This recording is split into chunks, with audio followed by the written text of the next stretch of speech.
Bonsoir, bonsoir à tous. C'est bon, on est en ligne, on a vu un petit commentaire, ça affiche complet. Petite blague, de démarrage.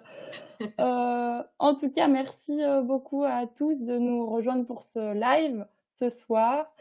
On est, au compte-gouttes là, une trentaine, on est 150 inscrits, donc ça nous fait super plaisir, pour ce second webinaire en français pour nous chez Logify. Donc voilà, bonjour, bonjour. Je me présente rapidement. Moi, je suis Clara, je travaille chez Logify, je m'occupe de tout le contenu francophone Et ben, de mon côté, et je je suis m'appelle, spécialiste, marketing. Je ah mince, attends, je Vas-y crois que Elise, pardon. Vas-y, vas-y, non, non, vas-y. je me tais, excuse-moi, c'est qu'il y avait un grand blanc et j'ai cru que tu m'attendais. Donc, vas-y, vas-y. Ah Je me non, concentre. non, mais présente-toi, moi ça me présente-toi, présente-toi. On a la chance J'espère d'être avec toi aujourd'hui, donc vas-y. alors attends, j'espère que, n'hésite pas à me dire si j'ai problème de connectivité et n'hésitez pas à me dire, les amis, qui nous écoutaient, si j'ai des problèmes de connectivité parce que c'est peut-être ça. Est-ce que tu penses qu'on m'entend bien?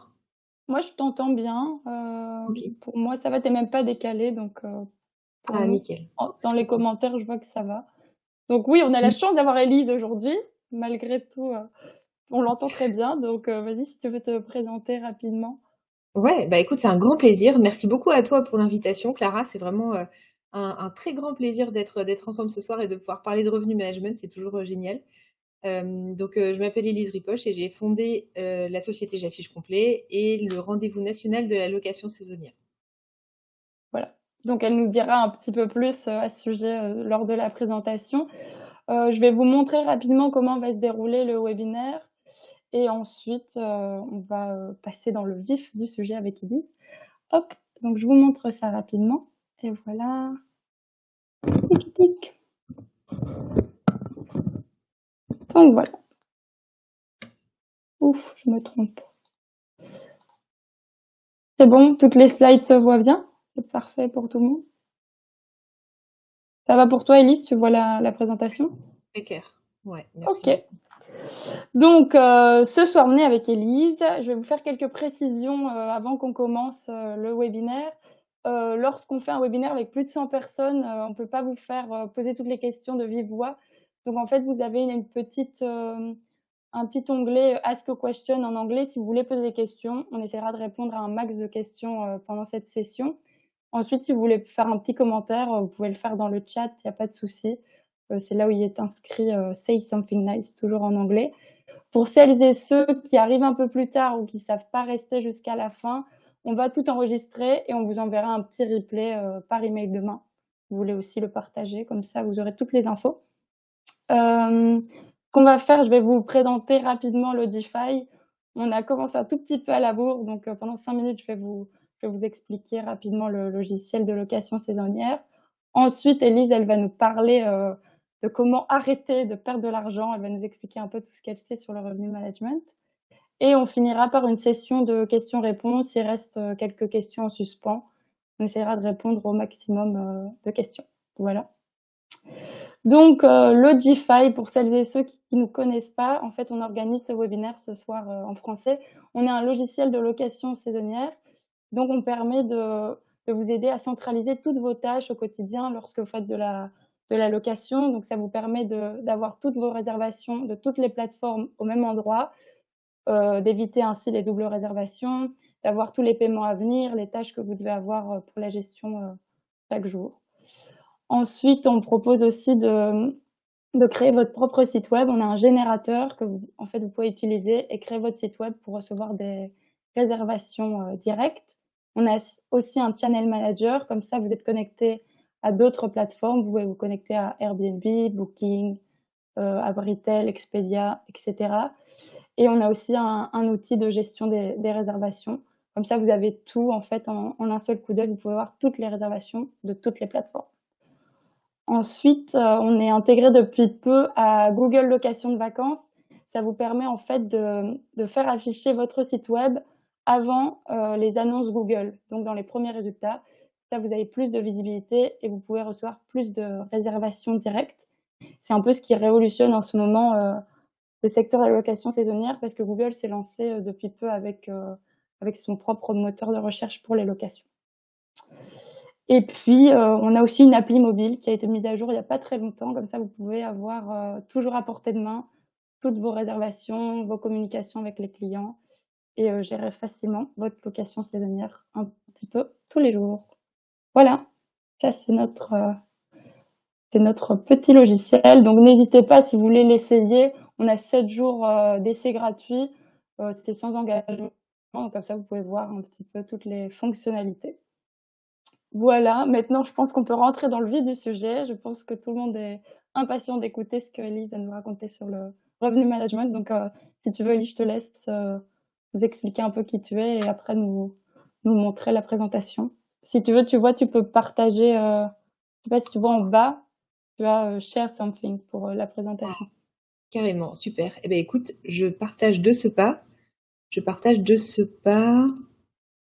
Le temps que je partage, ça, souvent il y a une question qui se pose, je sais, pour le fait de mettre en place un logiciel, comme Logify, c'est est-ce qu'il faut, le faire même si j'ai qu'un seul bien, par exemple? Je sais pas ce que tu as l'habitude de répondre à ça. Moi, j'ai tendance à dire que oui, même dès un bien, c'est intéressant et pertinent de le faire, mais Moi, je pense que c'est super intéressant parce que souvent quand on se lance, quand on n'a qu'un seul bien, on se dit: «Bon, ça va être facile, la gestion au quotidien, pas la mer à boire» et finalement, c'est beaucoup, beaucoup de petites tâches qu'on répète, on répond toujours aux mêmes messages, on doit bien regarder tous les messages tous les jours, faire attention aux doubles réservations. Donc je pense qu'il y a que c'est vraiment une situation, où tu peux, gagner en fait, dans l'utilisation d'un logiciel comme ça, tu es toujours, tu peux qu'améliorer en fait ta qualité de réponse aux clients, tes annonces. Donc je pense que même avec un seul bien, même une seule chambre que vous louez à la maison, ça peut être super intéressant. ouais, Nous, complètement. on a plus de propriétaires qui ont des petites, qui ont pas beaucoup de location. Ça peut être soit des propriétaires qui louent même bien juste une chambre à la maison ou des propriétaires qui ont une trentaine de biens. Donc il y a vraiment tous les profils, qui utilisent le logiciel, ouais. Top. Écoute, on a la même posture, en la matière. Alors du coup, j'avais pas pensé à quelque chose, dans la présentation que je m'apprête à vous faire, c'est que je ne pourrais pas voir l'espace de discussion en même temps que je partage les slides. Donc moi, j'avais 3 petites questions à vous poser en préambule et puis je commence directement dans le vif du sujet pour vous aider, puis je me présenterai peut-être plus en détail à un moment donné par la suite. Aujourd'hui, parmi les personnes qui nous écoutent et qui sont avec nous là, qui est 100% satisfait de ces prix et c'est précisément comment les positionner? Je vais vous poser les 3 questions du coup, parce que je pourrais pas voir vos réponses au fur et à mesure, mais si jamais tu vois des réponses, Clara, et ben ça m'intéresse que Ouais. tu me les partages. À quelle fréquence changez-vous vos prix et comment changez-vous vos prix? En fait, sur ces 3 questions-là, quand je les pose à des personnes avec qui j'échange, en général, ce qu'on me dit sur, cette première question, c'est: «Est-ce que je suis 100% satisfait de mes prix et je sais précisément comment les positionner?» Bah, en général, on me dit: «Bah, non, 100% satisfait de mes prix, ce serait un bien grand mot parce que j'ai toujours l'impression de me dire, que, j'ai eu les yeux plus gros que le ventre au début et puis en dernière minute, c'est pas vendu, donc je casse les prix». Donc j'hésite un peu sur comment les positionner. Parfois, j'augmente un peu, ça se vend pas, je baisse, ça part. Donc je me dis: «Bah mince, j'aurais pas dû baisser». Donc on peut avoir des hésitations comme ça sur le sujet des prix. On peut se demander aussi, bah, à quelle fréquence je les change? Est-ce qu'il faut les changer tous les jours et aller regarder ça constamment? Ou à l'inverse, est-ce qu'il faut faire, une grille de prix annuelle et ne plus y toucher? Donc bah, on va en parler, vous allez voir que la vérité est au milieu. Comment changez-vous vos prix? Bah, là, l'idée, c'est de voir, est-ce qu'on va justement utiliser un outil comme Logify? Comment on change, la tarification dans le système et cetera. Donc par rapport à ça, il y a un diagnostic, en tout cas, il y a un état de fait qui est souvent très partagé. C'est que quand on n'est pas formé en revenu management, on a une charge mentale qui est importante parce qu'on est toujours dans cette hésitation de se dire, bah, du coup: «Est-ce que je fais bien? Est-ce que je fais pas bien? Est-ce que je suis pas en train de passer à côté d'argent?» Et on sait ô combien c'est important dans une activité de location saisonnière de prendre soin de son chiffre d'affaires, de la performance financière de l'activité parce que sinon, bah, ça tient pas la route, tout simplement. Donc on peut avoir, quand on n'est pas formé, des revenus qui sont déceptifs parce que, bah, une fois qu'on fait les calculs mis bout à bout entre les frais qu'on doit payer, bah, c'est normal, sur les différents, postes de charge de l'activité, que ce soit, humain ou, outils, Quand on décline tout ça, à un moment donné, on peut se dire, finalement, je gagne plus grand chose, quoi. Ou même parfois, parce que c'est le retour qu'on me fait parfois, j'ai du mal à payer l'emprunt et je dois remettre de ma poche, à la fin du mois. Et donc, on traîne un peu cette inquiétude sur les ventes. Du coup, ça donne une vraie pression au quotidien de se dire, encore une fois: «Tiens, la semaine prochaine, c'est pas rempli. Qu'est-ce que je fais? Est-ce que je vais baisser mes prix ou pas?» Si je baisse mes prix et que ça part, du coup, je me dis: «J'aurais pas dû baisser», comme on disait, tout à l'heure. Alors peut-être que, je suis en train de me dire, peut-être que la notion de revenu management n'est pas forcément claire pour tout le monde. J'en profite pour faire une parenthèse. Le revenu management, qu'est-ce que c'est? C'est, la science de bien déterminer, ses prix.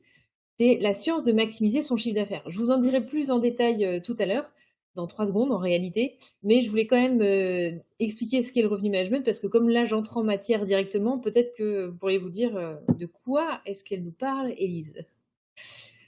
Voilà, Mais en tout cas, c'est vrai ce que tu dis. Je vois par exemple Florence qui dit qu'elle n'est pas satisfaite parce que c'est jamais facile en fait de se positionner. ouais. Après, Stéphane nous dit qu'il a toujours quelques doutes. Enfin, c'est jamais une science très claire, les histoires de prix pour les locations, j'ai l'impression. Exactement et c'est vrai que ça ce qui ajoute une pression, c'est que, on se parle d'un enjeu qui est quand même, capital, c'est, l'argent qu'on gagne de cette activité-là et si l'argent n'est pas suffisant et c'est pas pérenne et ça met en péril, hein, complètement l'ensemble, du projet, quoi. Si jamais on a des personnes qui sont avec nous, qui sont elles plutôt gestionnaires, de biens, pour ne pas les oublier. C'est vrai que côté gestionnaire, ça peut aussi avoir, d'autres aspects, d'autres difficultés. C'est que, quand on est gestionnaire, on a des propriétaires qui ont des attentes envers nous et là, c'est les propriétaires qui sont insatisfaits. Donc c'est quand même une pression additionnelle. Du coup, le gestionnaire, il passe beaucoup de temps à éteindre le feu un peu partout, notamment expliquer aux propriétaires pourquoi est-ce qu'on a telle ou telle performance quand les ventes ne sont pas suffisantes. Et puis du coup, il y a aussi cette inquiétude sur la pérennité de l'activité parce qu'évidemment, un gestionnaire de biens en location saisonnière, quel que soit son statut, hein, qu'il soit, conciergerie, agence IMO, ou, sous-loueur professionnel, s'il y a pas de chiffre d'affaires, il y a pas de pérennité de l'activité. Donc c'est vraiment capital d'avoir un chiffre d'affaires qui est le plus haut possible. Après, on évolue dans des marchés qui peuvent, nous fournir plus ou moins de chiffre d'affaires selon la ville, selon le type de bien et ça, c'est naturel. Mais l'idée, c'est de se dire: «Au moins ce à quoi je peux prétendre avec mon type de bien et avec la ville dans laquelle j'évolue, j'essaie d'aller le chercher au maximum, quoi», de ne laisser aucune somme d'argent sur la table.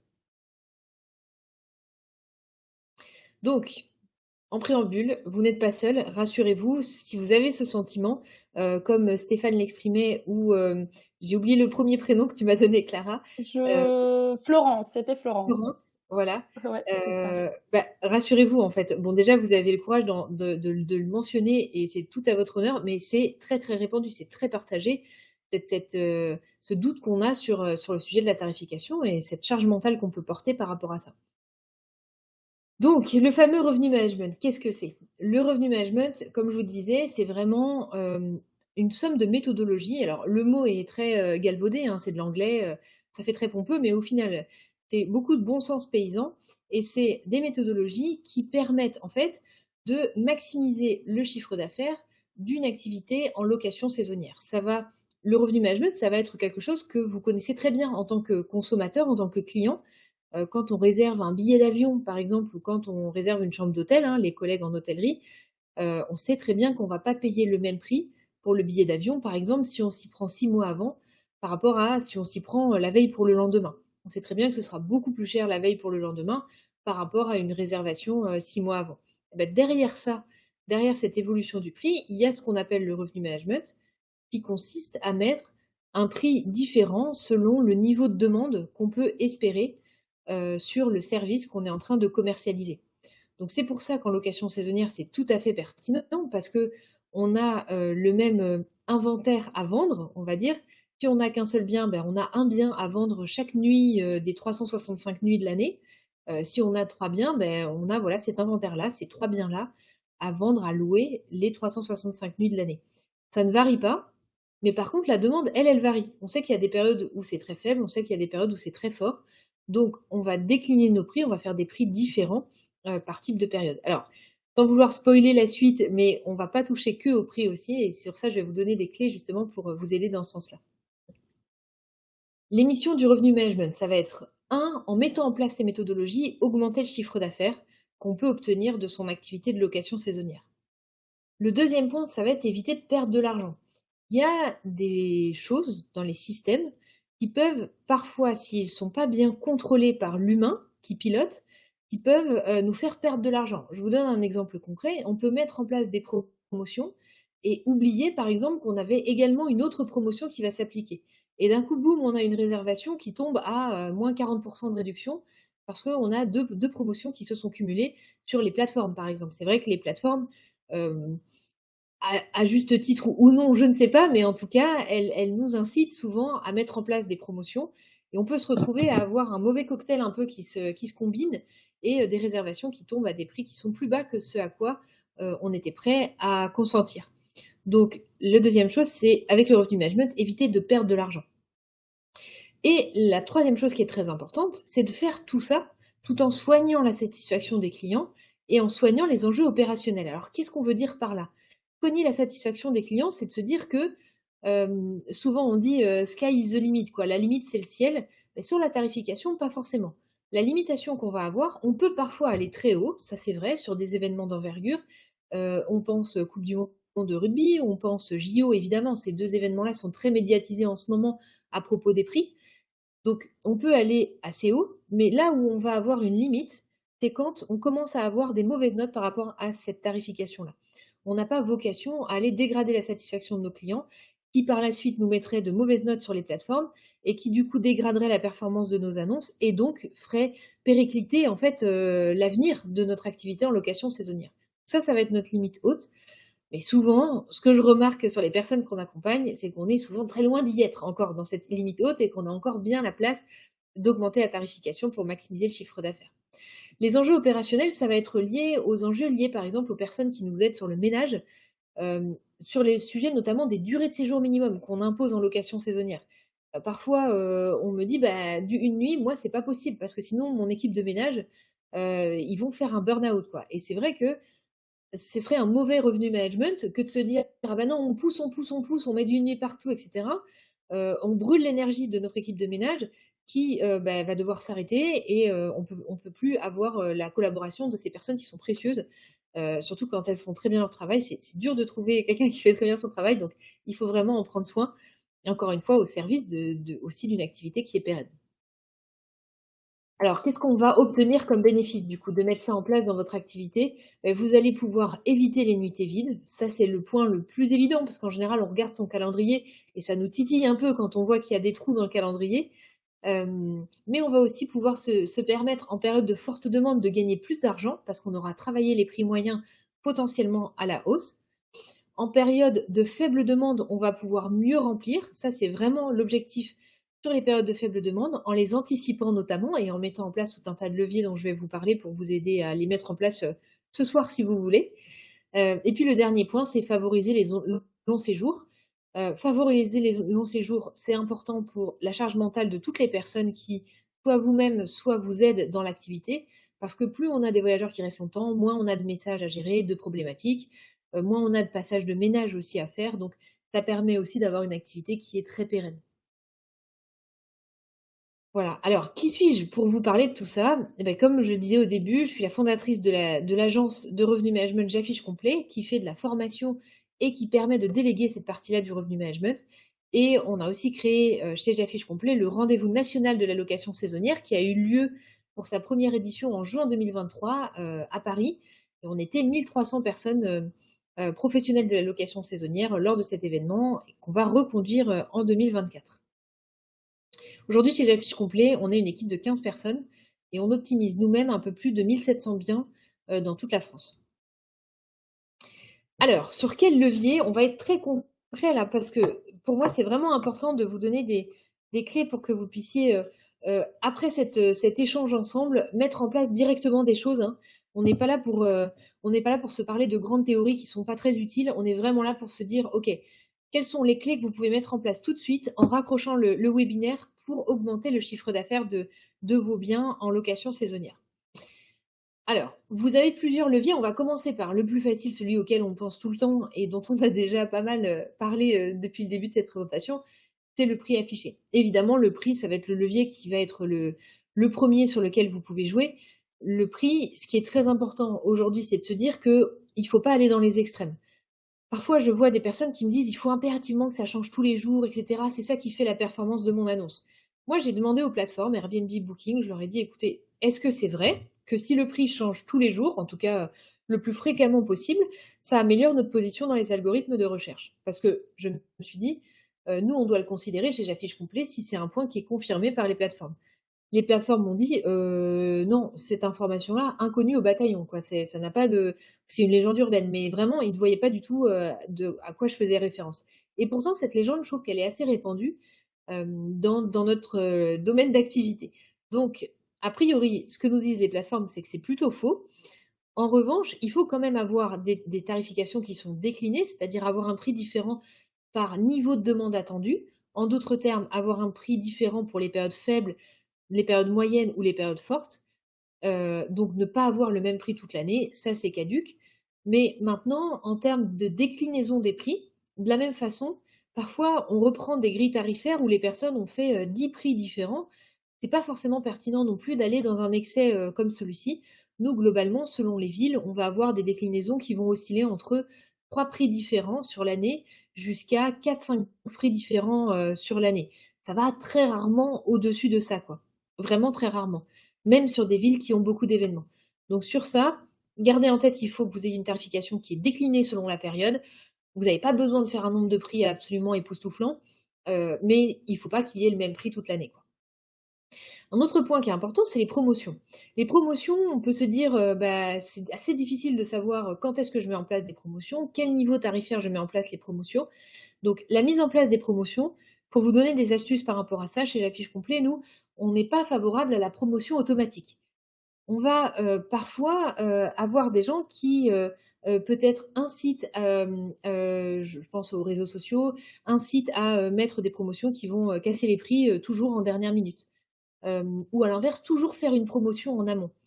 Nous, ce qu'on va vraiment inciter à faire, c'est déjà de ne pas faire une promotion qui casse les prix automatiquement en dernière minute. On peut en dernière minute être amené à faire une promotion, mais ça veut dire aussi qu'on s'est peut-être trompé un peu sur notre stratégie dès le début. Mais bon, vaut mieux, se corriger que de rester dans l'erreur, hein, ça c'est clair.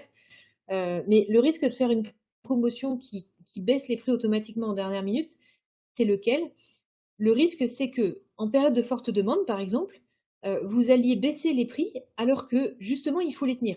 En période de forte demande, les biens sur votre ville vont être vendus très vite. Il va y avoir plus de disponibilité en dernière minute parce que justement c'est une période de forte demande. Il y a peut-être un événement où on est peut-être en plein début du mois d'août et le mois d'août est très fort chez vous. Donc dans ces cas-là, c'est trop dommage de baisser les prix en dernière minute alors que justement l'offre est devenue rare et c'est là que les gens vont être prêts à mettre le prix pour pouvoir absolument loger à ce moment-là pour l'événement ou pour un début de mois d'août, etc. À l'inverse, en période de faible demande, si vous voyez que vous êtes toujours amené à casser les prix en dernière minute avec de la promotion, bah, c'est peut-être que votre stratégie de période de faible demande, elle est trop haute initialement en termes de prix et qu'il faut tout simplement la revoir pour vous assurer que vous avez le bon prix dès le début. Parce que comme ce sont des périodes qui sont difficiles à remplir, c'est très important d'avoir le bon prix dès le début, qui est peut-être un peu plus bas, mais qui va vous permettre de maximiser vraiment toutes vos chances de faire un beau remplissage, malgré le fait qu'on est sur une période de très faible demande. Un autre aspect pour vous aider aussi sur la partie promotion, parce que je sais que c'est un sujet qu'on me demande beaucoup. OK Elise, mais du coup, si je décide de mettre une promotion, c'est quoi le niveau de réduction que je dois mettre? Ça, c'est toujours un peu flou, puis on hésite, on se dit: «Bah, je sais pas, 5 c'est pertinent ou pas? Si je mets 20, est-ce que je suis en train de m'emballer complètement ou c'est ridicule ou pas?»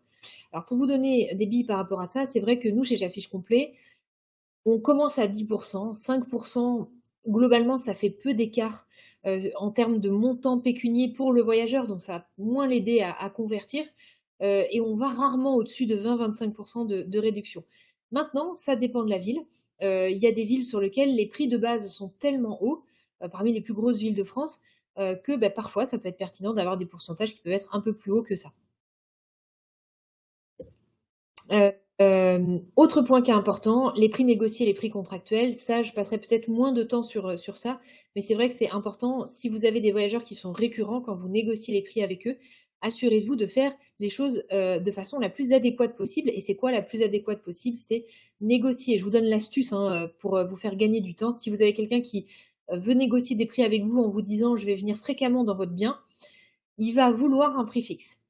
Pourquoi? Parce que c'est confortable pour lui et ce qu'on comprend totalement. Il sait que quand il vient, boum, c'est 47 € la nuit, ou 150 € la nuit. Il y a pas d'hésitation, c'est toujours le même prix. Il vous donne ses dates et l'affaire est classée. C'est pas dans votre intérêt parce que si jamais ce monsieur ou cette dame, vient à vous sélectionner que les périodes de forte demande, vous aurez fait un prix négocié et du coup, vous allez vraiment en être, beaucoup, vous allez devoir renoncer à beaucoup d'argent parce qu'en fait, il a choisi un cocktail de périodes sur lesquelles vous avez des prix qui sont très chers d'habitude. Donc 47 € sur des périodes qui sont un peu faibles, un peu fortes, ça va, mais 47 € s'il vous prend que les périodes fortes de l'année, bon, bah, c'est vachement moins intéressant quand même. Donc l'astuce, c'est de négocier avec lui un pourcentage de réduction sur le prix public. Comme ça, vous êtes serein. Vous pouvez lui dire, bah, vous aurez toujours -10, -20% sur le prix affiché au tenté. Et vous savez que ben, il va avoir une déclinaison tarifaire aussi, ce monsieur ou cette dame, même s'il est fidèle, mais sa fidélité, elle est rémunérée par cette réduction garantie, entre guillemets. Alors, un autre levier qui est très très puissant et qui pourtant fait assez peur en location saisonnière, c'est la partie des durées de séjour minimum. Alors pourquoi ça fait peur? C'est vrai que j'ai remarqué ça, moi étant du métier, je ne m'attendais pas à ça et puis en échangeant avec les personnes de la communauté J'affiche complet, je me suis rendu compte que, beh, oui, ce levier, il fait peur. Il fait peur pourquoi? Parce qu'on se dit: «Mais attends, si je mets, 3 nuits minimum, 4 nuits minimum, mon Dieu, mais quel enfer, je vais refuser des gens». C'est-à-dire qu'il y a des gens qui vont vouloir qui auraient pu réserver chez moi en 2 nuits, par exemple, et comme j'ai mis 3 nuits minimum, je vais les refuser. Dans ces cas-là, on se dit: «Bah, non, je ne veux pas passer à côté de vente». Alors, le point qui est très important, c'est déjà de se dire que les durées de séjour minimum, ce sont des leviers qu'on va utiliser que sur les périodes de forte demande. Donc en effet, sur les périodes de faible demande, on ne met pas de durée de séjour minimum. On ne va pas contraindre, on ne va pas exiger d'avoir des séjours qui sont, de minimum X ou X nuits. On le fait que sur les périodes de forte demande parce que ce sont des périodes sur lesquelles on sait qu'il y a beaucoup de demandes et qu'on a de toute façon toutes nos chances de faire 100 de remplissage, voire on aurait le potentiel de remplir plus si on avait plus de chambres. Et après, sur cette stratégie-là, du coup, bah, il faut le décliner par type de période. Donc ça, c'est aussi au cas par cas selon votre ville. Si vous avez peur, la meilleure chose que je peux vous recommander, c'est un, de regarder des données de marché. Il y a des sites qui existent sur le marché sur ça. Chez J'affiche complet, on utilise RDNA qui donne des données de marché pour voir quelles sont les durées de séjour moyennes sur votre ville et voir les évolutions par type de période, par saison. Et puis, bah, si vous avez peur, vous pouvez essayer petit à petit. Vous pouvez essayer 2 nuits minimum, 3 nuits minimum. Quoi qu'il arrive, aussi astuce importante à vous partager pour éviter cette coquille, quoi qu'il arrive, il faut toujours qu'en dernière minute, vous faites ce qu'on appelle relâcher les durées de séjour minimum, c'est-à-dire les retirer. En dernière minute, si par exemple vous avez choisi de mettre 3 nuits minimum, on ne peut pas rester en 3 nuits minimum comme ça jusqu'à la veille pour le lendemain. Donc à environ une semaine avant la date, on va voilà, faire ce qu'on appelle relâcher les durées de séjour minimum, c'est-à-dire les retirer du système et en dernière minute accepter toutes les durées de séjour qui se présentent. Un autre levier qui est hyper important, c'est la moyenne durée. La moyenne durée, c'est le fait de booster la performance, en tout cas les ventes, de séjours qui sont plus longs, de séjours qui vont être de 7 nuits, 15 nuits, un mois. Ça, c'est un levier pareil, hyper puissant, alors qui fait moins peur en général, mais qui est souvent mal utilisé parce que nos amis, les plateformes comme Booking.com ou Airbnb ont tendance à nous inciter à le mettre en place sur tout le calendrier. Donc nous, on va plutôt recommander de le mettre en place que sur les périodes de faible demande. En période de forte demande, si je reprends mon exemple, c'est le plus évident, du mois d'août, au mois d'août, quelqu'un qui me prend les 2 premières semaines du mois d'août, il vient 15 jours, oui, mais je ne vais pas pour autant lui proposer une réduction pour ça. Parce que je sais que si c'est pas ce monsieur ou cette dame, j'aurai 3 autres demandes de gens qui vont vouloir me le réserver, mon bien, à cette période-là. Donc je ne vais pas faire de réduction de moyenne durée.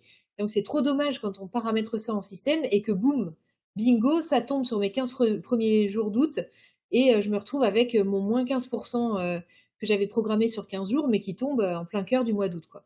Donc c'est vraiment important de paramétrer ça sur les périodes de faible demande uniquement. Sur ces périodes-là, comme on n'est pas sûr de faire complet, on est content de vendre un peu au kilo comme ça, de vendre avec un prix plus bas, mais une grosse période, un tronçon important du calendrier pour s'assurer d'avoir un minimum de remplissage et donc un minimum de chiffre d'affaires également. Et puis, il y a le fameux bouchage des trous. Le bouchage des trous, c'est le fait de s'assurer, quand on place des durées de séjour minimum, d'aller réautoriser le remplissage des trous, donc de ne pas laisser la durée de séjour minimum comme ça au long cours. Si jamais on est en 2 nuits minimum, par exemple, et qu'on a 2 séjours qui se réservent avec un trou d'1 nuit au milieu, eh ben, il faut bien penser à aller retirer cette exigence de 2 nuits minimum pour s'assurer que le trou, si on peut faire des séjours en 1 nuit, que le trou va bien se louer. Et donc, il faut le faire le plus tôt possible. Un autre levier qui est important, dont on parle, un peu moins, c'est le choix des plateformes. Important de garder en tête que vous pouvez avoir, des plateformes avec qui vous travaillez, des plateformes de vente, hein, j'entends avec qui vous travaillez, qui vont pouvoir vous permettre de capter des séjours de typologie spécifique ou qui vont permettre aussi de trouver une clientèle, qui répond aux besoins spécifiques de votre bien ou aux caractéristiques spécifiques de votre bien. Qu'est-ce que j'entends par là? Par là, si vous avez un bien très haut de gamme, c'est important de se mettre sur Airbnb, Booking.com, mais aussi sur d'autres plateformes haut de gamme. Si vous avez, par exemple, si vous souhaitez faire des séjours très longs dans votre bien, il y a des plateformes qui existent comme Morning Croissant, par exemple, qui sont spécialisées sur les séjours longs. Si vous avez un bien de charme, des sites qui sont spécialisés comme Gîtes de Charme, etc. Si vous avez une love room, par exemple, avec un jacuzzi qui permet du coup de souvent faire des séjours d'amoureux, il y a des sites aussi qui sont spécialisés. Donc n'hésitez pas à creuser ça, ça peut vous aider aussi à augmenter le chiffre d'affaires. Et puis voir l'écart de prix entre les plateformes. C'est vrai que chez J'affiche complet, on a tendance à majorer les prix pour prendre en charge la commission qui est demandée par les plateformes. Donc pour vous donner un exemple, nos prix vont être majorés de 21% pour partir sur Booking.com, par exemple, qui prend 17% de commissionnement. Souvent, par rapport à ça, on me dit: «Bah ouais, mais du coup, par exemple, moi, j'ai mis en place le programme Genius sur Booking.com. Genius, ça me prend quand même 10 en plus, donc est-ce que le 21%, est-ce que je le passe à 31% pour prendre en charge aussi Genius?» Là, c'est un faux ami de faire ça. Pourquoi je vous dis ça? Parce que alors, en effet, ça va prendre en charge la décote Genius, si vous avez un client qui réserve avec le programme Genius de Booking.com. Mais la difficulté, c'est que du coup, vos prix vont être artificiellement majorés de 10 pour tous les voyageurs Booking.com qui n'ont pas Genius. Et là, d'un coup, vous apparaissez totalement hors marché et beaucoup trop cher. Donc, c'est un faux ami. Il vaut mieux, à la limite, si le bien performe extrêmement bien, retirer le programme Genius plutôt que de se dire bah, je le mets, mais du coup, je fais ce petit mécanisme. C'est un faux ami, quoi. Attention d'ailleurs aussi, vigilance, si vous retirez le programme Genius, il y a un délai de carence, donc il faut être sûr que vous n'avez pas vous n'en aurez pas besoin dans les prochains mois qui viennent. Il me semble que le délai de carence, il est de 6 mois quand même, donc c'est pas anodin. Et c'est d'ailleurs une excellente transition avec les programmes boosters qui sont proposés, bah, notamment sur la plateforme Booking.com. C'est la plateforme qui propose le plus de solutions par rapport à ça. Vous pouvez avoir des programmes comme Préféré, Genius, Accélérateur de visibilité. Ça, c'est des programmes qui vont vous aider justement à booster votre annonce sur le site et ça peut aider, ça peut permettre par exemple, plutôt que de baisser ses prix, de se dire: «Tiens, bah, je mets un accélérateur de visibilité». L'accélérateur de visibilité, c'est un levier sur lequel vous donnez plus de commissions, mais votre annonce va être remontée dans les résultats de recherche. Donc ça, ce sont aussi des leviers que vous pouvez utiliser au quotidien pour maximiser la performance de votre activité en location saisonnière. Il y a une petite question, Élise, Oui. si je comprends bien, mais ça revient un peu sur ce que tu disais auparavant. C'est, Marjolaine qui demande: «N'est-ce pas plus marketing de fixer un prix comprenant la promotion pour le client et la sensation de faire une bonne affaire?» Je ne sais pas si elle veut dire que tu mets directement la promotion dans le prix, affiché. J'ai pas tout compris, Marjolaine, je mais en tout cas, je pense qu'elle nous dit, en fait, que c'est peut-être plus, voilà, c'est ça. C'est un Est-ce que excellent point. En fait, c'est vrai qu'il y a des personnes qui, on nous a souvent dit ça chez J'affiche complet. Je vais vous raconter, en toute transparence, en toute honnêteté ça. C'est qu'en fait, depuis, ça fait 4 ans que J'affiche complet existe. Depuis très longtemps, on me dit tout le temps: «Ouais, mais moi j'ai la stratégie justement de mettre mes prix plus chers, mais par contre je suis tout le temps en promo sur les plateformes». mmh, Alors moi j'avais, comme j'ai appris mon métier dans les grands groupes, ça c'est un mécanisme qui est illégal. Et quand on travaille dans les grands groupes, moi j'ai travaillé chez Club Med, chez Louvre Hôtel, c'est des sociétés dans lesquelles on est contrôlé en fait par l'autorité de la concurrence, donc on peut vraiment pas faire ce qu'on veut. Et c'est très bien comme ça d'ailleurs pour la protection du consommateur. On est contrôlé pour ça et donc on est tous ultra vigilants par rapport à ça, la légalité en fait des mécanismes tarifaires qu'on met en place. Donc moi j'ai toujours vu ça d'un œil, réprobateur on va dire, je crois que c'était en fin d'année dernière, je me suis dit: «Bon Élise, à force qu'on nous le dise, arrête de faire ta vieille chouette aigrie, on va tester». On va tester, c'est vrai qu'on avait eu en plus un rappel de la Cour européenne, Booking.com avait transmis ça à un moment donné. Mais je me suis dit: «Bon, on va faire la preuve du concept. On va le faire sur un bien qui est très en difficulté et on va augmenter ses prix et le mettre en promotion tout le temps sur les plateformes». Mmh. On a eu, les premières semaines, ça a bien marché et en fait, très rapidement, ça s'est tassé et ça n'a plus du tout marché, en fait. Et alors, après, expliquer pourquoi, je sais pas. Je j'ai pas vraiment mûri le sujet, mais on a testé et ça n'a pas marché. On a eu un petit effet au début, mais après ça s'est complètement tassé, en fait. Donc voilà, D'accord. maintenant je partage cette expérience de vécu. Hem, les autres leviers qui sont importants, dont on parle, pour le coup, souvent très peu, ce sont les conditions d'annulation. Les conditions d'annulation, on peut avoir la tendance tout à fait naturelle de se protéger dans les conditions d'annulation, et mettre des conditions d'annulation très strictes. Du coup, par rapport à ça, c'est vraiment important d'être le plus flexible possible parce que c'est ce qu'attendent les voyageurs et ça peut vraiment avoir de l'impact sur la position de notre annonce dans les algorithmes de recherche. Donc vraiment important d'être, super, flexible, en tout cas le plus flexible possible sur ce levier-là. Les revenus additionnels. Les revenus additionnels, c'est aussi quelque chose d'important pour gagner plus d'argent. C'est tout ce qui est lié aux prestations annexes. Donc, par exemple, faire payer une arrivée anticipée ou un départ tardif ou une serviette de bain en plus dans le bien.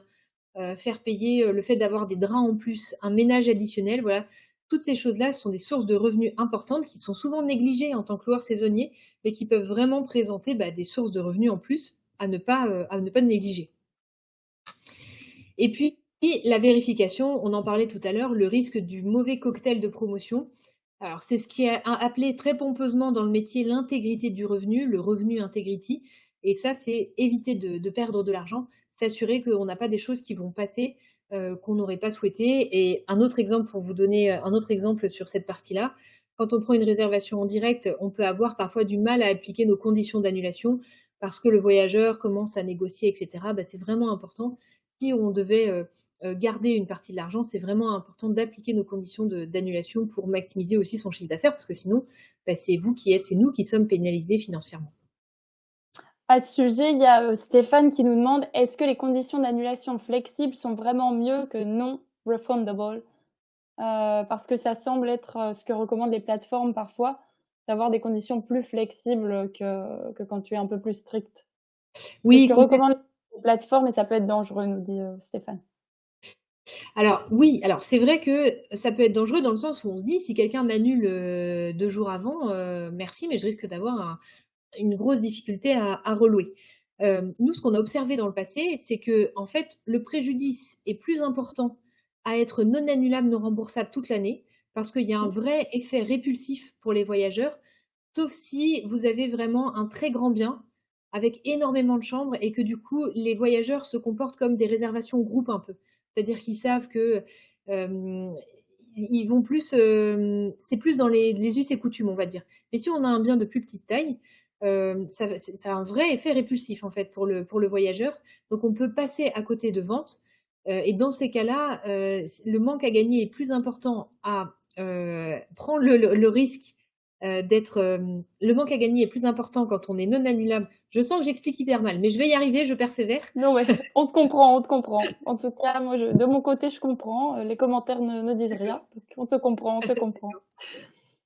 En fait, si on est non annulable, non remboursable, le manque à gagner va être plus important parce qu'on va avoir cet effet répulsif des voyageurs, plutôt que d'être flexible en prenant le risque d'avoir occasionnellement, parce que, heureusement, c'est quand même pas, hyper fréquent, occasionnellement des gens qui nous annulent en toute dernière minute.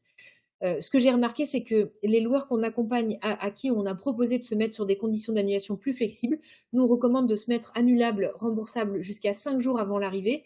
En général, se rendent compte en le testant que c'est moins pire que leurs craintes. Donc voilà, Mmh. si ça peut aider, c'est vrai que souvent on remarque que la crainte d'avoir constamment des annulations intempestives, c'est pas ça qui se passe et du coup, c'est vraiment important d'être flexible pour le voyageur, quoi, pour prendre les réservations. Mmh. Luc nous dit: «On semble oublier qu'il existe les assurances annulation». Oui, Ça il y a dépend aussi aussi des plateformes, hein. oui, tout à fait. Il y a, il y a les assurances annulation, et puis ça, par les plateformes, je sais pas s'il y a des plateformes qui proposent des assurances annulation. Ouais, ça dépend des plateformes, tu as raison. Abritel le propose, ça c'est Ah ouais. ouais, OK, je savais pas, tu vois? Et puis ça peut aussi être pris, en plus, quoi. Donc c'est sûr qu'il y a ça aussi. Mmh. Hem, as-tu d'autres questions? D'autres questions? Non? Merci le Define, non, pour le moment ça va. Mais dès que je vois qu'il y a d'autres questions qu'on D'accord. a passées à la trappe, donc on reviendra à la fin dessus. D'accord, OK, OK. Alors, quels sont les indicateurs, du revenu management? Alors, je vais passer peut-être plus rapidement sur cette partie-là. Les indicateurs, je pense qu'ils sont assez connus de peut-être des personnes qui sont avec nous ce soir, mais je vais faire une explication, assez, simple. Le taux d'occupation, c'est le nombre de nuitées vendues sur le nombre de nuitées disponibles total à la vente.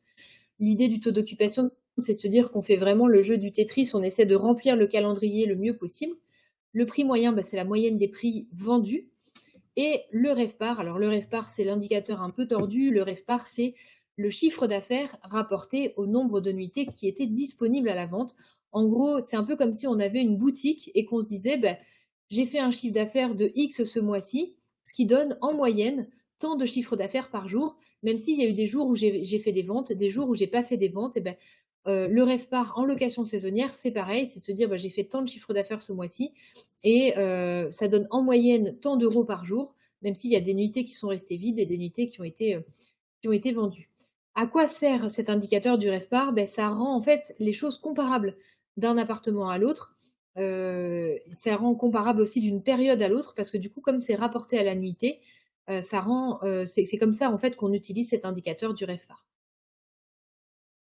Alors, pour finir et pour être, encore une fois tout à fait concrète, je nous ai joint, ici des choses que j'entends, des idées qui sont très répandues et qui peuvent être des faux amis, qui peuvent, nous piéger en fait dans la maximisation du chiffre d'affaires de notre location saisonnière.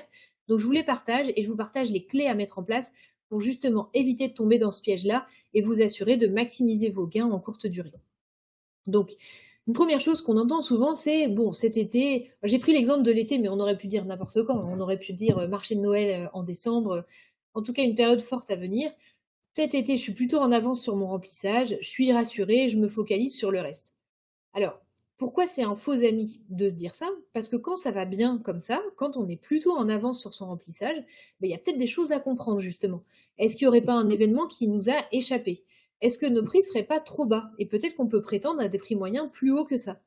Donc dans ces cas-là, c'est vraiment très important à la fois de suivre son calendrier, de s'assurer qu'on n'a pas raté, un événement ou des vacances, mais globalement, je pense qu'on les étudie tous. Mais si jamais c'est pas le cas, c'est important de se le redire, ou des ponts, des jours fériés, et cetera. Et puis le deuxième point, c'est d'avoir une stratégie de prix qui est vraiment déclinée par type de période. Et donc, les actions que vous pouvez mettre en place si vous êtes dans cette situation-là, ça peut être augmenter les prix, adapter ses durées de séjour minimum, donc se dire: «Tiens, je vends pas mal, je peux peut-être exiger des séjours un peu plus longs, quoi». Ou mettre un prix non annulable, non remboursable sans promotion. Alors ça, attention, c'est une stratégie, un peu, cow-boy qui est pas mal utilisée par les établissements hôteliers sur des périodes très précises, notamment événementielles. Hem, Ça peut être intéressant de se dire qu'il y a tellement de demandes, i c'est-à-dire qu'il y a tellement de gens qui cherchent comme des fous à avoir une solution de logement pour cette date-là, qu'on peut se permettre exceptionnellement de se dire qu'on fait des prix non annulables, non remboursables sans promotion, mais simplement, si vous me prenez la nuit à ce moment-là, je pense, festival d'Avignon à Avignon, par exemple, festival interceltique à Lorient. Enfin, il y en a des milliers des gros événements comme ça en France. Si vous me prenez mon logement à cette date-là, par contre, c'est non annulable, non remboursable. C'est-à-dire que si vous ne venez pas, vous ne serez pas remboursé de la somme, ce qui vous garantit quand même d'avoir, en fait, ce que poursuivent les hôteliers dans cette stratégie-là, c'est souvent d'avoir plusieurs fois la vente de la chambre. Parce que si la personne annule, et ben, en fait, ils peuvent relouer la chambre. Ils ont déjà encaissé, la chambre et ils peuvent la relouer. Donc voilà, c'est pour ça que je vous dis, c'est une stratégie un peu cow-boy. Elle existe, donc je vous la transmets. Après, chacun voit ce qu'il souhaite faire. Alors, autre stratégie cow-boy un peu hôtelière, mais c'est vraiment de tout fermer et de réouvrir en dernière minute. Ça, c'est des choses qu'on a eu l'occasion de tester. Hem, alors une fois, pas, des milliards de fois. On avait testé notamment sur le Festival interceltique de Lorient, et c'est vrai que ça fonctionne bien parce qu'en dernière minute, du coup, quand on réouvre, alors je vous dis pas qu'on réouvre à 15 jours, hein, on réouvre quand même plusieurs mois avant, mais quand on réouvre, du coup, il y a beaucoup moins d'offres sur le marché et nos biens, apparaissent comme étant une super opportunité. Ça nous permet aussi de maintenir des prix plus hauts sur cette période événementielle. Donc cette stratégie 2, 3 et 4, attention, assurez-vous d'être quand même un peu expérimenté sur votre marché, sur vos prix et sur vos biens, pour, les tester. Mais ce sont des choses qui sont, possibles et préférablement à la limite plutôt d'abord la quatrième que la troisième. Et puis il y a un point qui est important, c'est tester en fait. Faites ce qu'on appelle du test and learn, essayez et voyez ce que ça donne et parfois, on peut tout à fait assumer d'être plus cher que les autres. On a plein de cas sur lesquels on est plus cher que tous les concurrents, mais on sait pourquoi et ça fonctionne malgré tout très bien. Et il y a eu des cas dans le passé, je sais, notamment des membres de la communauté J'affiche complet qui me disaient: «Moi, je suis plus cher que tout le monde et je vends quand même très bien».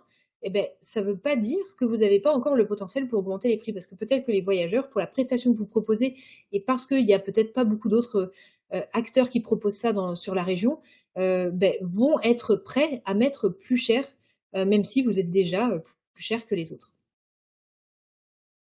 Une autre chose que j'entends souvent, c'est, quand je fais mes prix, je regarde le prix des deux trois concurrents qui font la même chose que moi, et je me mets dans la moyenne, quoi.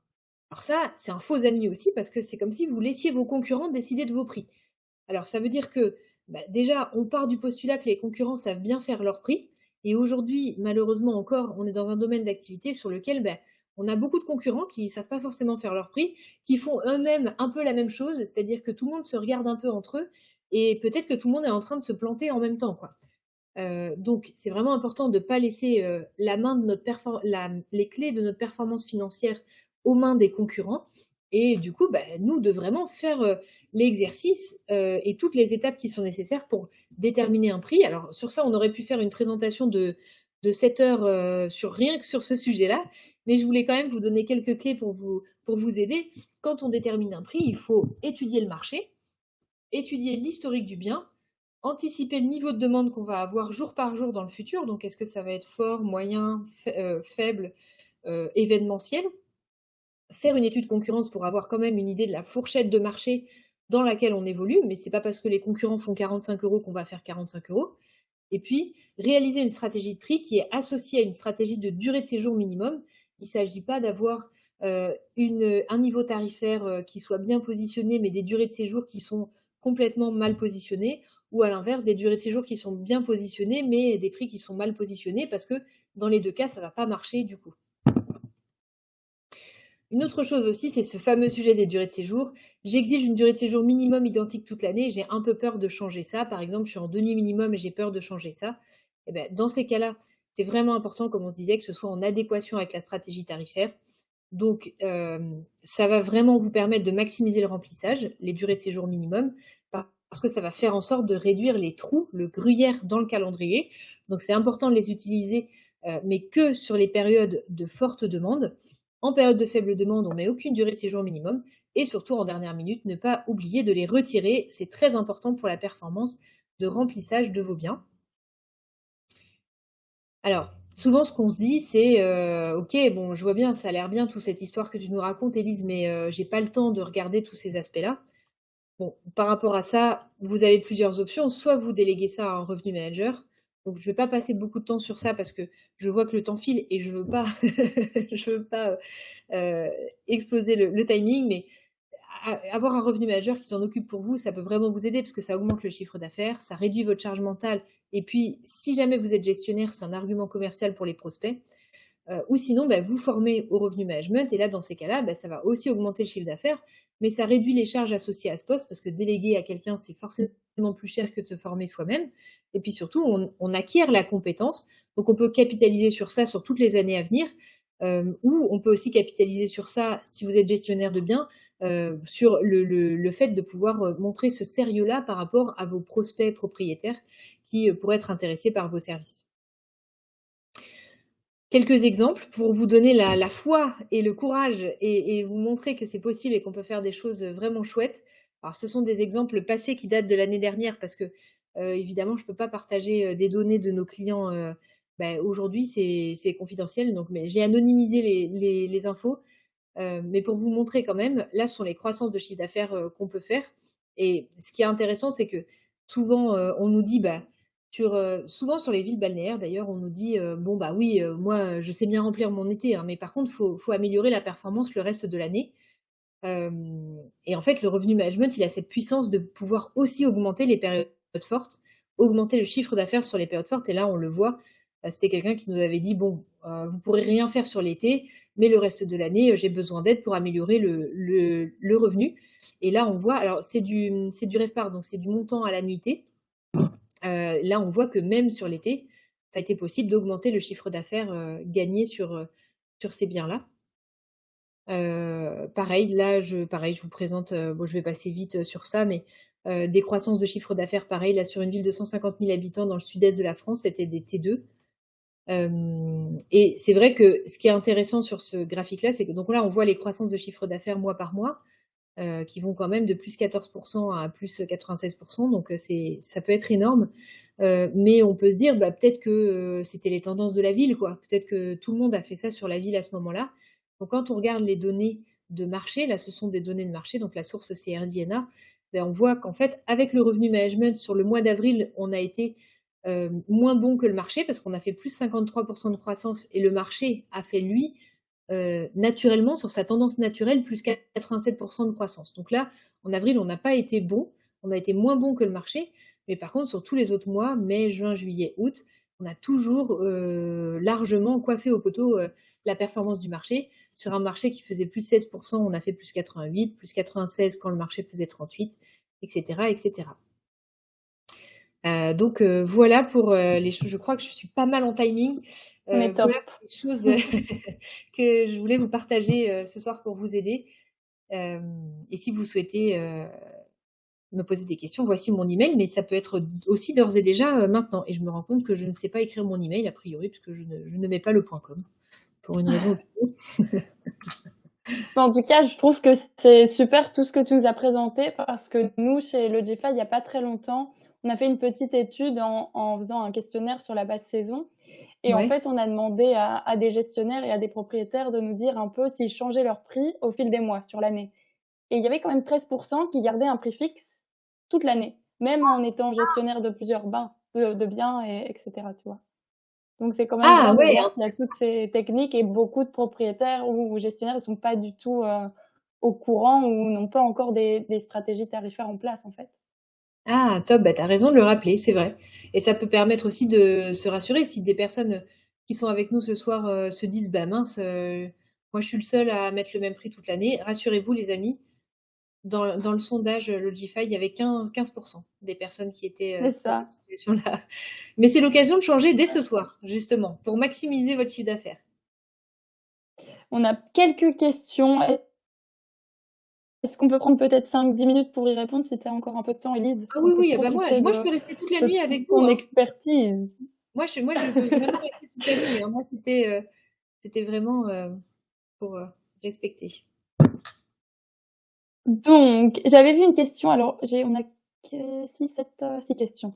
Je vois en tout cas qu'il y en avait une au tout début, enfin c'était plutôt une remarque que je trouvais intéressante d'une gestionnaire. Alors je vais essayer de le retrouver, je pense que c'était Anne-Lise. On va voir si je me trompe pas. Tic tic. Ah voilà, Anne-Lise, elle dit en fait, elle dit: «Je suis gestionnaire et il est difficile de trouver un juste milieu entre les demandes des propriétaires, la concurrence et la qualité du bien». Ouais. Je sais pas toi si tu travailles avec beaucoup de gestionnaires, si tu vois que cette situation est assez commune? Ouais, c'est toujours très, très difficile parce qu'en fait, on se retrouve dans une posture où le propriétaire, pour lui, son bien, c'est une, 6e ou 7e merveille du monde. Je sais plus combien il y en a des merveilles du monde, mais c'est, vraiment, le plus beau bien de toute la ville, hein, si on écoute le propriétaire et il faudrait évidemment qu'on puisse en tirer à peu près 1 500 € la nuit, pour un petit studio, à Strasbourg. Donc c'est très délicat parce qu'on veut quand même évidemment satisfaire le propriétaire, mais on a à côté de ça des réalités de marché qui sont, incontournables et qu'on ne peut pas, contrer, surtout si on veut faire des ventes. Et de surcroît, quand on est gestionnaire, parce que la pérennité de notre activité en tant que gestionnaire, elle dépend du fait de faire des ventes, puisqu'on prend un pourcentage. Donc si en plus on est bloqué, et ça arrive parfois, par un propriétaire qui veut pas baisser les prix, du coup on a un bien qui est quasiment vide tout le temps, ben à la fin du mois, on mange pas, quoi. C'est-à-dire qu'on a fait 0 chiffre d'affaires et c'est intéressant pour personne. Dans ces cas-là, ce que je remarque, c'est alors évidemment, il y a différentes, personnalités de propriétaires, mais ce que je remarque, ce qui peut débloquer la situation, c'est de donner des données de marché. C'est-à-dire sortir de l'échange de votre avis, mon avis et fournir des statistiques, en fait, aux propriétaires en disant: «Bah, voici les statistiques, voici le potentiel qu'on peut espérer. Ce ne sont pas des informations qui sont, de ma perception, c'est une entité extérieure, dont c'est le métier de fournir des statistiques sur la location saisonnière». Donc ça va pouvoir convaincre les propriétaires les plus rationnels et après ça, c'est vrai que si on a encore des propriétaires qui ne sont pas convaincus, ou qui peut-être n'ont pas besoin d'argent, parce que parfois c'est ça aussi, ça peut être des propriétaires qui en fait s'en fichent pas mal, ils ont pas vraiment besoin d'argent. Si ça tombe, ça tombe. Si, ça tombe pas, bah, à la limite, tant pis. Dans ces cas-là, en fait, la seule solution, ce serait d'économiser son énergie en tant que gestionnaire et de leur proposer de s'arrêter là. En tout cas, leur dire que, dans ces modalités-là, sans réaliser de vente, c'est pas réaliste pour le gestionnaire de dépenser de l'énergie, à gérer ce bien, quoi et de garder son énergie pour un propriétaire qui veut bien, vendre. Ouais, tout à fait. Ça n'a pas vraiment de rapport avec les gestionnaires, mais Amaury et Stéphane demandent s'il y a un budget boost mensuel minimum à envisager au lancement d'un bien selon vous? Je pense qu'ils parlaient de ce que tu lançais sur Booking au départ avec les offres, de promo. Oui, l'accélérateur de visibilité. Alors quand on lance un bien, c'est vrai que les boosters qui sont proposés, notamment sur booking.com, il y en a beaucoup qui ne seront pas disponibles. Genius est préféré, ça va pas être disponible parce que il faut montrer qu'on ait une annonce de qualité pour que c'est un peu comme dans les jeux vidéo, pour que le bonus se débloque, quoi. Donc ça, ce sera pas possible. C'est seulement l'accélérateur de visibilité qui est disponible. Nous, chez J'affiche complet, quand on le met en place, on met pas plus que 5 points de plus. C'est-à-dire qu'on passe de 17% à 22% et la plupart du temps, ça suffit largement. En dessous, ça peut, ne pas vraiment, fonctionner. En tout cas, c'est ce que j'avais remarqué moi quand je travaillais en hôtellerie. En dessous de 5 points, tu as un effet qui est, un peu discutable, mais au-dessus de 5 points, c'est pas forcément nécessaire. En tout cas, nous, on met, 5 points, d'écart et c'est vrai que sur la première semaine ou les 15 premiers jours, ça peut être intéressant de mettre des prix plus bas aussi, tout simplement pour se dire que on va vraiment prendre soin de nos premières réservations. On propose un deal intéressant, structurellement par des prix plus attractifs que ceux à quoi on pourrait prétendre, pour avoir vraiment emmagasiné vraiment des bonnes notes dès le début sur l'annonce et s'assurer que, on démarre, l'annonce, sous les meilleurs augures. C'est ça, mais c'est ce qu'on souhaite à Amaury quand il va lancer son bien. On espère aussi qu'il aura une super note, de 9,7 comme Paul. Paul, il a une note, Booking de 9,7 et il demande si ça permet de fixer des prix élevés. Alors, ça, c'est une excellente question. Je crois qu'on me l'a jamais posée en ces termes, mais c'est hyper intéressant. Avoir une très bonne note, ça va être un des items d'analyse. Mais je vais prendre des exemples extrêmes et comme ça va permettre d'illustrer un peu cette situation. Si j'ai 9,7 sur un bien qui est par exemple de confort, très, modeste. Mettons que moi mon bien et je le sais, je l'assume et je le garde comme ça, la décoration est un peu dans son jus, j'ai pas vraiment investi dedans, mais je me dis: «Voilà, si ça se loue, je suis très contente et si ça se loue pas, c'est pas grave». Je suis peut-être pas en cœur de ville, je suis un petit peu excentrée, et j'ai un bien qui est un peu dans son jus. Et ben, si j'ai ça, mais que j'ai 9,7 sur 10, ça va pas vouloir dire que je vais pouvoir faire des prix plus hauts. Ça va simplement, vouloir dire que, bah, du coup, ma note va pas me pénaliser dans l'évaluation de mon bien par rapport aux voyageurs et que les voyageurs qui cherchent, du coup, des prix, parmi, les plus bas, ils vont, être rassurés par le fait que j'ai une bonne note. Donc là, j'ai pris un exemple un peu extrême, hein, parce qu'on a un bien qui a aucune qualité et on est à 9,7 sur 10. Mais c'est pas incompatible. C'est-à-dire qu'on peut avoir des situations comme ça. Donc c'est vraiment important de revenir au, j'allais dire revenir au basique, mais c'est un peu ça, c'est-à-dire, quel est le niveau de gamme de mon bien en termes de décoration? Est-ce que je suis dans la moyenne, en dessous de la moyenne, au-dessus de la moyenne? Selon les villes de France, il y a des villes qui sont très professionnalisées. Donc, parfois, être simplement dans la moyenne, c'est déjà être un peu à la traîne, quoi. Je veux dire, avoir un niveau de décoration qui est un peu, standard, quoi. C'est déjà être à la traîne parce qu'on peut avoir des concurrents qui sont hyper pro, hyper quali et cetera. Il y a aussi la localisation à considérer. Hem et je suis en train d'avoir un trou de mémoire, mais voilà, les différents le niveau de gamme du bien, la localisation, oui, c'est ça et puis après, bah, tous les items que j'évoquais tout à l'heure, les données de marché, l'historique du bien, enfin, voilà, tout ça. OK, super. Après, je pense que cette question peut être aussi intéressante. Tic tic. C'est Aurélie qui nous demande comment avoir des tarifs cohérents, voire identiques, lorsqu'un bien est sur différentes plateformes qui n'ont pas le même taux de commission. Alors, nous, on n'a pas des prix identiques selon les plateformes et on assume cette situation-là, c'est vrai. Hem, avoir des prix identiques, selon les plateformes, c'est les plateformes qui pourraient être mécontentes qu'on ait des prix, différents. D'ailleurs, à ce propos, par exemple, un Airbnb, si on est moins cher sur booking.com que sur Airbnb, Airbnb a un petit robot dont il ne se cache pas d'ailleurs parce qu'il nous donne accès, sur certaines annonces, dans l'extranet. Airbnb, va, traquer en fait, les prix de booking.com et nous déclasser dans les résultats de recherche si on est moins cher, sur Booking que sur Airbnb. Hem, du coup, heu Du coup, je n'ai pas répondu à la question. La question, c'est comment avoir des prix qui sont identiques? Ben oui, mais c'est que moi, je vois pas l'intérêt d'avoir des prix qui sont identiques. Mais mettons qu'on part du postulat qu'on a envie d'avoir des prix identiques. Ben, dans ces cas-là, il faut décliner, il faut s'assurer de décliner, selon le niveau de commissionnement qui va s'appliquer aux voyageurs. Par exemple, si on est sur, un commissionnement à 3 sur Airbnb, il y a une part du commissionnement qui est appliquée par Airbnb directement aux voyageurs, c'est-à-dire que 3 sont débités de nos ventes, mais il y a environ 13 qui s'appliquent aux voyageurs. Donc là, il faut faire les calculs pour s'assurer qu'on est en parité tarifaire, partout. Bon, la Mmh, personne qui a posé cette question, n'hésitez pas à nous dire si, ça vous aide pas du on tout, a parce que là, je répondu. je sens bien que vous êtes pas du tout, le schmilblick là. Hem, on va voir si Aurélie nous donne un petit commentaire sur ça. Pendant ce temps, on peut peut-être répondre à 2 petites questions supplémentaires et je pense qu'on a déjà Ouais, répondu à pas mal de choses. Il y avait cette question qui semblait être intéressante, qui avait été reprise autrefois, sur un peu les suppléments, les revenus additionnels dont tu parlais, un peu plus tôt. N'y a-t-il pas un plafond concernant les revenus additionnels afin d'éviter l'effet répulsif? Comme, payer ses serviettes, ses draps, au ah. charbon, en su, tous les petits compléments. Oui, tout à fait. Beh, c'est vrai que payer ses serviettes, payer ses draps, ça encore une fois, ça va dépendre si on a un petit bien ou un bien de grande taille. C'est vrai que ce qu'on remarque, c'est que si on doit vraiment dire au voyageur qu'il doit, payer tous ses draps, payer ses serviettes et cetera, ça va marcher pour les gîtes de groupe, par exemple, où là, les gens sont un peu dans cet esprit-là, parce qu'historiquement, on a fonctionné comme ça, en France en tout cas.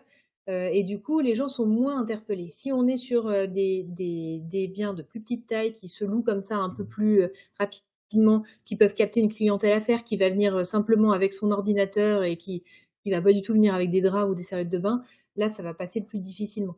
Ce qu'on va en revanche appeler les revenus additionnels, ça va pas forcément être ça, ça va être vraiment ce qu'on apporte en plus de la prestation. Donc si je pars, d'un T2 ou d'un studio sur lequel il y a, déjà les draps, les serviettes de bain et cetera, il y a des gens qui veulent des serviettes de bain en plus, par exemple. Moi, j'étais un peu époustouflée de ça, mais il y a vraiment des gens qui veulent qui veulent payer pour avoir une serviette de bain en plus. Alors, est-ce que c'est des gens qui ont les cheveux très longs, par exemple, pour sécher leurs cheveux? Je ne sais pas. Je sais pas, je sais pas.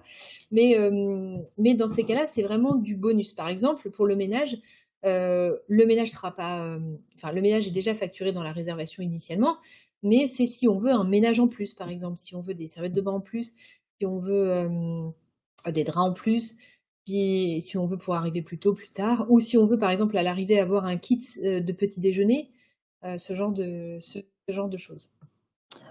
Mini question qui vient un peu entre 2. Quid des frais de ménage? Est-ce qu'il vaut mieux les inclure dans le prix ou les ajouter en supplément? Ah ça, c'est une grande, grande, grande question qui est souvent posée. C'est vrai que j'en ai pas parlé, c'est une très bonne idée de l'avoir posée. En fait, sur ça, souvent on me pose cette question aussi en me disant: «Est-ce qu'il faut pas fonctionner comme un mode hôtelier?» avec, vraiment un prix à la nuitée, il y a pas de frais de ménage et cetera. La grosse différence entre le business model d'un hôtel et le business model d'une activité de location saisonnière comme nous, c'est que nous, on n'a pas d'économie d'échelle. C'est-à-dire que si on doit faire, un passage, c'est pas comme un hôtel qui va avoir de toute façon les équipes sur place tous les jours et globalement, qu'ils aient à faire 10 chambres ou 15 chambres, Bon, c'est pas la même chose parce que c'est du gros boulot, mais en tout cas, il y a pas tous ces déplacements et cetera. Nous, on est obligé de faire venir un prestataire ou se déplacer nous-mêmes, donc on n'a pas d'économie d'échelle. Donc c'est la raison pour laquelle et aussi parce que la notion de rentabilité est une notion qui est souvent sur le fil en location saisonnière. C'est-à-dire qu'il faut être quand même pas mal un bon horloger, sur tout ça pour s'assurer que on est bien rentable sur tout, que, voilà, que l'activité est rentable et pérenne. Donc dans ce cadre-là, quand on commence à faire du revenu management, nous on recommande plutôt et c'est ce qu'on applique pour nos clients, d'avoir vraiment les frais de ménage à part pour s'assurer que quoi qu'il arrive, ça ne nous coûte jamais d'argent de faire venir un voyageur. Parce que sinon le risque, quand tout est mixé ensemble, bah, le Mmh. risque c'est, d'oublier un peu: «Ah oui attention parce que j'ai quand même 35 € de frais de ménage dans mon prix machin» et de faire les calculs et mis bout à bout, en fait, ça nous a coûté 7 € de faire venir le voyageur quoi, ce qui n'aurait absolument aucun sens. Donc Ouais. pour cette raison-là, nous, on préfère faire sereinement du revenu management sur la partie séjour et on a c'est justement la sérénité de se dire que, en tout cas, les frais associés à la venue du voyageur, notamment sur le ménage, sont pris en charge par les frais de ménage. Super. Et si quelqu'un veut se perfectionner, on a, Annelise qui revient et qui nous dit: «Est-ce que, toi, Elise, chez, J'affiche complet, vous proposez une formation plus poussée ou pour le revenu management?»